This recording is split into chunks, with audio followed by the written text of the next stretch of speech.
അസ്സലാമു അലൈക്കും വറഹ്മത്തുള്ളാഹി വബർക്കാത്തു. ബിസ്മില്ലാഹിർ റഹ്മാനിർ റഹീം. 4ാം ക്ലാസ്സിലെ അഖീദയുടെ 2025-26 വർഷത്തിൽ നടന്ന പാദവാർഷിക പരീക്ഷയുടെ ചോദ്യപേപ്പറും അവയുടെ ഉത്തരങ്ങളുമാണ് ഈ വീഡിയോയിൽ ഉൾക്കൊള്ളിച്ചിട്ടുള്ളത്. മറ്റു വിഷയങ്ങളുടെ ചോദ്യപേപ്പറുകളുടെ ഉത്തരങ്ങളും അതുപോലെ തന്നെ പാഠഭാഗങ്ങളും ഈ ചാനലിൽ ലഭ്യമാണ്. നമുക്ക് ചോദ്യപേപ്പറുകളുടെ ഉത്തരങ്ങൾ നോക്കാം. ചോദ്യത്തിൻ്റെ ഒന്നാമത്തെ ഭാഗം, ശരിക്ക് ശരി അടയാളം നൽകാം. ശരിയായതിന് ശരി എന്ന് അടയാളപ്പെടുത്താൻ വേണ്ടിയാണ്. 1. വുജൂദ്. അതിന് ശരിയായത് ഏതാണ്? തുടക്കമില്ലാതിരിക്കൽ, അന്ത്യമില്ലാതിരിക്കൽ, ഉള്ളവനായിരിക്കൽ. ഇതിൽ ശരിയായത് ഉള്ളവനായിരിക്കൽ എന്നുള്ളതാണ്. അതിന് ശരിയെന്ന് അടയാളപ്പെടുത്തണം. 2. ഖിയാമും ബിൻ നഫ്സ്. ഇതിനോട് ശരിയായത് എന്താണ്? സ്വയം നിലനിൽക്കൽ. ഖിയാമും ബിൻ നഫ്സ്, സ്വയം നിലനിൽക്കൽ. 3. ഖുദ്റത്തുൻ. അതിനോട് യോജിച്ചതാണ്, അർത്ഥമാണ് കഴിവ്. ഖുദ്റത്ത് കഴിവ്. 4. സമഅ കേൾവി. സമഅ കേൾവി. 5. ഇറാദത്ത് ഉദ്ദേശിക്കൽ. ഇറാദത്ത് ഉദ്ദേശിക്കൽ. ഇറാദത്ത് ഉദ്ദേശിക്കൽ. രണ്ടാമത്തെ ഭാഗം, താഴെ പറയുന്ന ആയത്തുകൾ അള്ളാഹുവിൻ്റെ ഏത് സിഫത്തുകളെ സൂചിപ്പിക്കുന്നു? 1. ഖുൽ ഹുവല്ലാഹു അഹദ്. ഇത് അള്ളാഹുവിൻ്റെ വഹദാനിയത്തിനെ സൂചിപ്പിക്കുന്നു. ഖുൽ ഹുവല്ലാഹു അഹദ് വഹദാനിയത്തിനെ സൂചിപ്പിക്കുന്നു. 2. അല്ലാഹു സമദ്. ഇതെന്തിനെ സൂചിപ്പിക്കുന്നു? ഖിയാമും ബിൻ നഫ്സ്. ഖിയാമും ബിൻ നഫ്സിനെ സൂചിപ്പിക്കുന്നു. മൂന്നാമത്തെ ഭാഗം, വിപരീതം എഴുതാം എന്നുള്ളതാണ്. 1. ഹയാത്ത്. അതിൻ്റെ വിപരീതമാണ് മൗത്ത്. ഹയാത്തിൻ്റെ വിപരീതമാണ് മൗത്ത്. 2. കലാം. അതിൻ്റെ വിപരീതമാണ് ബക്കം. കലാം അതിൻ്റെ വിപരീതമാണ് ബക്കം. 3. സമഅ. അതിൻ്റെ വിപരീതമാണ് സമം. സമഅ വിപരീതം സമം. ഖുദ്റത്ത്. അതിൻ്റെ വിപരീതമാണ് അജിസ്. ഖുദ്റത്തിൻ്റെ വിപരീതമാണ് അജിസ്. 5. മുഖാലഫത്തുല്ലിൽ ഹവാദിസ്. അതിൻ്റെ വിപരീതമാണ് മുമാസലത്തുല്ലിൽ ഹവാദിസ്. മുമാസലത്തുല്ലിൽ ഹവാദിസ്. 6. ഇൽമ്. അതിൻ്റെ വിപരീതമാണ് ജഹ്ല്.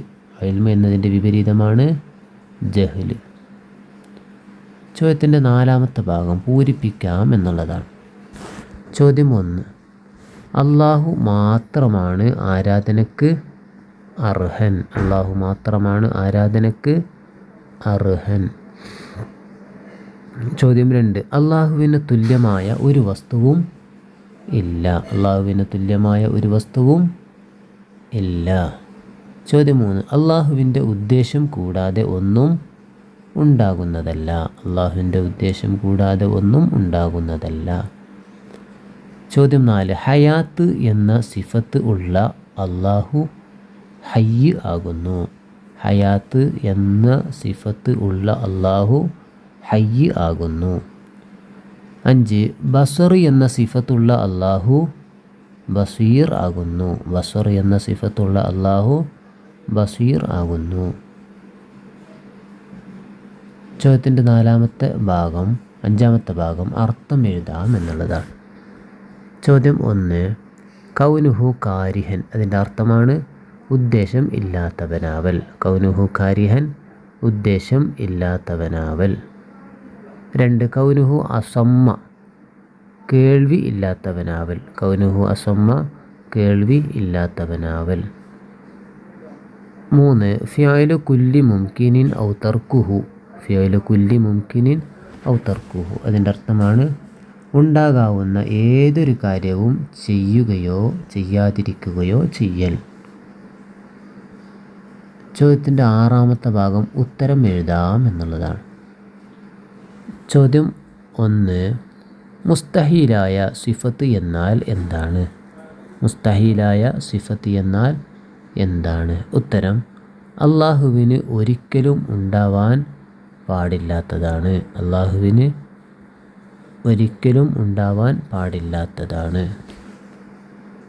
ചോദ്യത്തിൻ്റെ 7ാമത്തെ ഭാഗം സിഫത്തുകളിൽ വാജിബിന് ശരിയെന്നും മുസ്തഹീലിന് തെറ്റിയെന്നും രേഖപ്പെടുത്താം. ഇവിടെ ചില സിഫത്തുകൾ നൽകിയിട്ടുണ്ട്. ആ സിഫത്തുകളിൽ വാജിബായ സിഫത്താണെങ്കിൽ ശരിയെന്നും മുസ്തഹീലായ സിഫത്താണെങ്കിൽ തെറ്റ് എന്നും രേഖപ്പെടുത്തണം. നമുക്ക് നോക്കാം. അജ്സ് അത് മുസ്തഹീലായ സിഫത്താണ്. ബക്കം മുസ്തഹീലായ സിഫത്താണ്.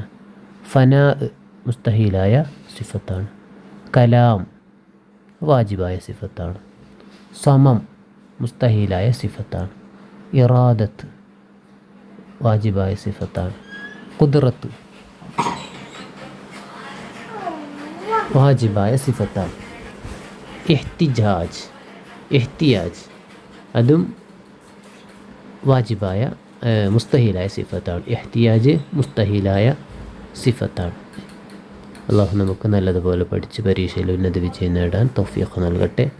വആഖിറു ദഅവാനാ അൽഹംദുലില്ലാഹി റബ്ബിൽ ആലമീൻ. അസ്സലാമു അലൈക്കും വറഹ്മത്തുള്ളാഹി വബറകാതുഹു.